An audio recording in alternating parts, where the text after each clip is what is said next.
If you find this video helpful, don't forget to like, share, subscribe, and ring that notification bell. Here is the Avast Security News Roundup for the week ending September 30th, 2022. European Union-wide ban proposed for Kaspersky. The Russian antivirus provider has been named by 5 EU nations as warranting a ban throughout the region for its ambiguous stance on the invasion of Ukraine, although currently no evidence has emerged that it is spying for the Kremlin.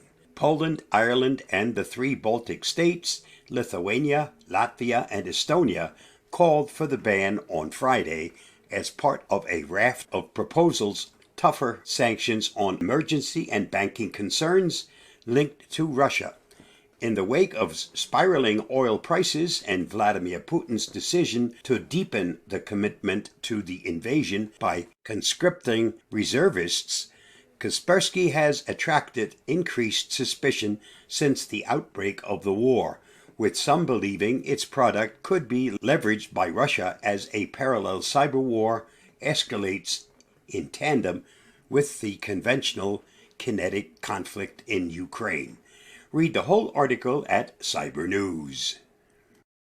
Twitter admits failing to log out users after password reset. Twitter has confirmed that it has resolved an issue that was causing users to be signed into their accounts on various mobile devices even after they had reset their passwords, which meant that users who changed their passwords still had their accounts logged in on other devices using the old password. If you changed your password proactively on one device but still had an open session on another, the session may not have ended. Read the whole story at The Speed News. 21 hackers made over $1 million on HackerOne. Hacking is just a weekend hobby for some white hats, while others treat it as a way of making a living. Cyber News talked to HackerOne about the power of hackers. HackerOne, an attack resistance manager, was formed 10 years ago to empower the world to build a safer internet. With countless recent leaks and hacks, including Uber, Revolut, and Rockstar Games, we can all agree that it sure doesn't feel safe in the digital realm. Last year alone, hackers reported over 66,000 vulnerabilities through the platform, signaling a 20% increase from a year before. But some things have changed for the better. For one, good faith hackers are not villains anymore. Many companies embrace their help in a quest to protect both business and customers. Read more at Cyber News. Microsoft confirms 2 new Exchange zero-day flaws are being used in the wild. Microsoft officially disclosed it investigating 2 zero-day security vulnerabilities impacting Exchange servers 2013, 2016, and 2019 following reports of in-the-wild exploitation.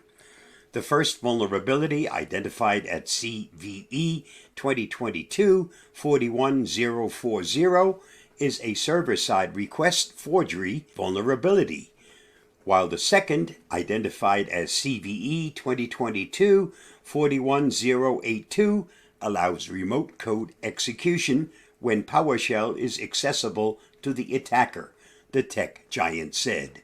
The company also confirmed that it's aware of limited targeted attacks, weaponizing the flaw to obtain initial access to targeted systems. See the Hacker News for more. A student loan breach exposes 2.5 million records. 2.5 million people were affected in a breach that could spell more trouble down the line.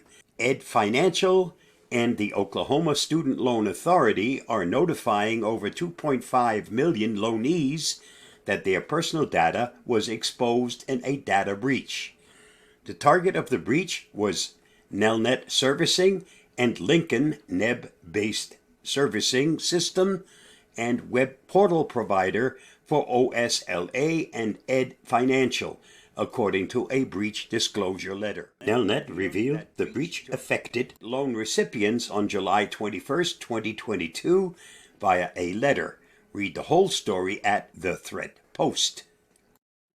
The Los Angeles Unified School District hackers set a Monday deadline for the school district to pay a ransom, or the private data of students and employees will be released on the dark web, officials said Friday.